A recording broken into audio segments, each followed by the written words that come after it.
ऋषियों, शिवलिंग का निर्माण ऐसी जगह होना चाहिए जहां नित्य पूजन हो सके।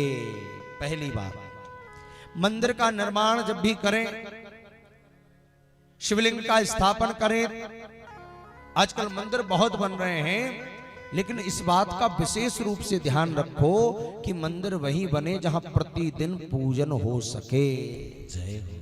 कई बार ऐसे स्थानों पर मंदिर बन जाते हैं, प्रतिष्ठा हो गई, भगवान बेचारे बैठे,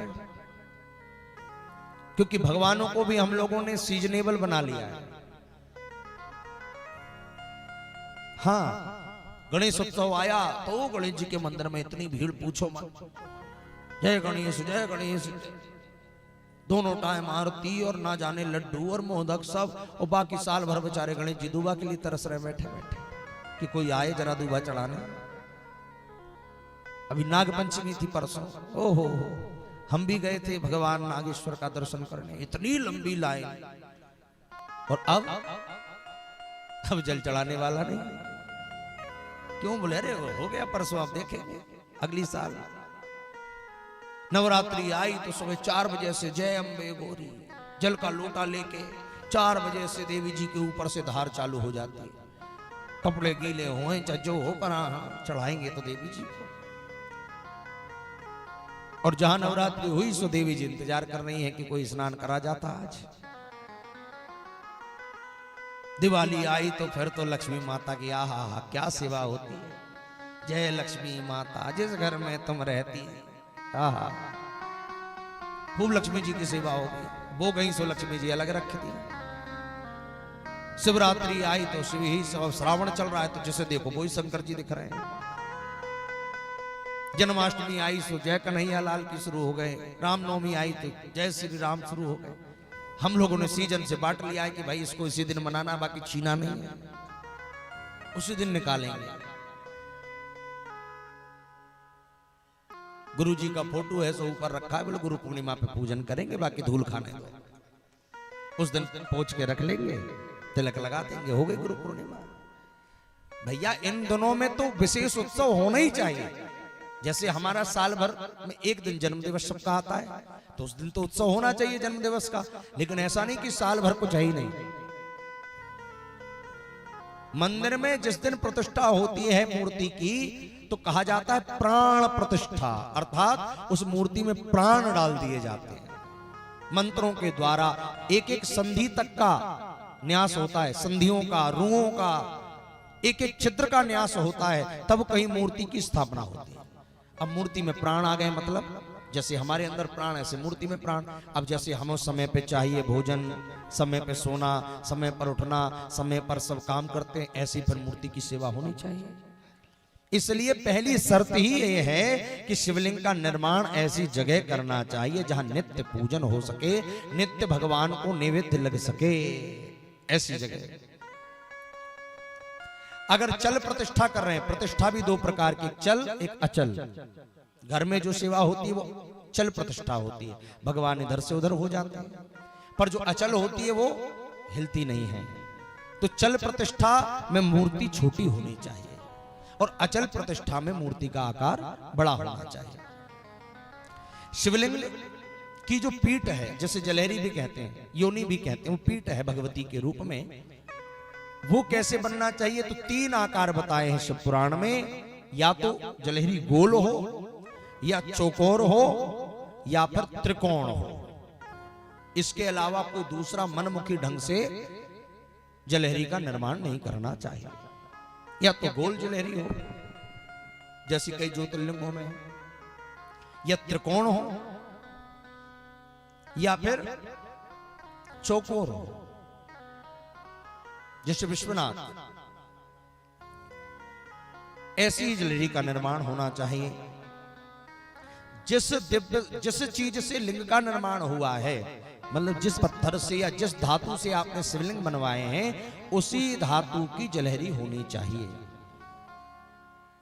जिस पत्थर से शिवलिंग बनवाया, ऐसा नहीं कि शिवलिंग दूसरे पत्थर का, जलहरी दूसरे पत्थर का, नहीं। इसमें केवल नर्मदेश्वर शिवलिंग जो हैं उनके लिए आप दूसरी वस्तु की जलहरी ले सकते हैं, या तो चांदी की, या पीतल की, जो आपको उचित लगे। लेकिन जो और शिवलिंग हैं उनकी प्रतिष्ठा में इस बात का ध्यान रखना चाहिए, अगर चल प्रतिष्ठा है तो 1 उंगल, अचल है तो 12 उंगल की प्रतिष्ठा हो।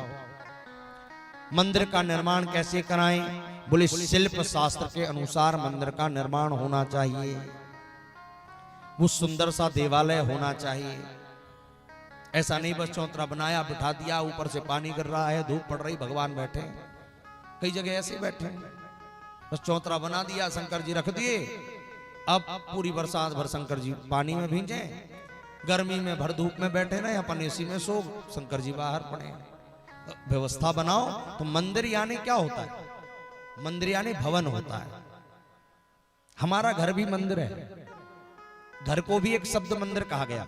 जब हनुमान जी लंका में पहुंचे तो रावण के घर में गए तो क्या लिखा? मंदिर मंदिर प्रतिकर शोधा, देखे जहां तहां अगणित जोधा। गया हूं दशानन मंदिर माही, तो दशानन के मंदिर में नहीं गए, उसके घर में प्रवेश किया, भवन में। तो मंदिर और भवन एक बात। तो भगवान का दिव्य देवालय बनना चाहिए। कैसा हो? बोले सुंदर होना चाहिए, स्वच्छ होना चाहिए। जहां भगवान बैठ जाएं वहां पवित्रता होनी चाहिए, वहां किसी प्रकार की गंदगी नहीं होनी चाहिए। तो ये ध्यान रखो, जब मंदिर में जाओ तो अपने से भी कोई गंदगी ना हो, और कोई गंदगी कर गया हो तो कोशिश करो उसे साफ कर दो। ऐसे नहीं महाराज नंगे पैर घर से निकले, बरसात का समय है, पूरी कीचड़ पैरों में लगी और चढ़ गए मंदिर के अंदर, अब पूरा मंदिर मचा के रख दिया। अब क्या हमारी पूजन स्वीकार होगी? इसलिए हमारे शास्त्रों में वस्त्रों का भी नियम है, क्या पहनकर शिव का पूजन, क्या कैसे पूजन करना है। इसलिए गर्भगृह की मर्यादा को बनाए रखना चाहिए, क्योंकि भगवान जिस मंदिर में बैठ जाते हैं उसे क्या कहते हैं? गर्भगृह। क्या कहते हैं? बोला करो जरा, भोजन किए कि नहीं किए? तो बोलो क्या कहते हैं? गर्भगृह। अब गर्भगृह से आप समझिए, गर्भ किसे कहते हैं? एक छोटा सा शिशु 9 महीने तक मां की कोख में पलता है, उसे कहते हैं गर्भ। उसी प्रकार भगवान जिस देवालय में विराजते हैं उसे कहते हैं गर्भगृह। और गर्भगृह में सबका आना निषेध होता है, इसलिए कोई एक पुजारी ही वहां की सेवा करता है। वो तो भगवान शंकर की बड़ी कृपा है। और जितने मंदिर, अच्छा कोई और मंदिर के गर्भगृह में आप जा सकते हो? कहीं राम जी का मंदिर होगा, गर्भगृह में जाने देगा कोई? कहीं भगवान नारायण का मंदिर होगा, भगवती का मंदिर होगा, कोई ज्योतिर्लिंग मंदिर होगा। लेकिन शिव का मंदिर ऐसा है महाराज, कोई जो चाहे सो आ जाओ, गले मिल लो, बैठे रहो, जो करना है सो करो। शिव जी ने इतनी छूट दे रखी है, और किसी मंदिर में ये संभव नहीं है। कभी वृंदावन जाकर बांके बिहारी मंदिर के गर्भगृह में जा सकते हो? राधा वल्लभ जी में जा सकते हो? श्रीनाथ जी में जा सकते हो? नहीं। लेकिन शिवालय में, उज्जैन महाकालेश्वर में खूब अंदर तक जाओ। तो जो गर्भगृह है उसकी मर्यादा बना करके रखनी चाहिए। वस्त्र कैसा हो ये ध्यान रखें, वस्त्र की शुद्धता हो, धुले हुए वस्त्र पहनकर ही मंदिर जाना चाहिए, नियम है। पुरुषों को भी वस्त्र ऐसे पहनना चाहिए जो पवित्र हो।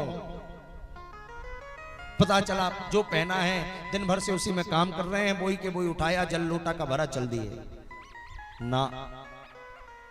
इसलिए वस्त्रों की शुद्धता अति आवश्यक है। मंदिर को स्वच्छ रखिए, सुंदर रखिए।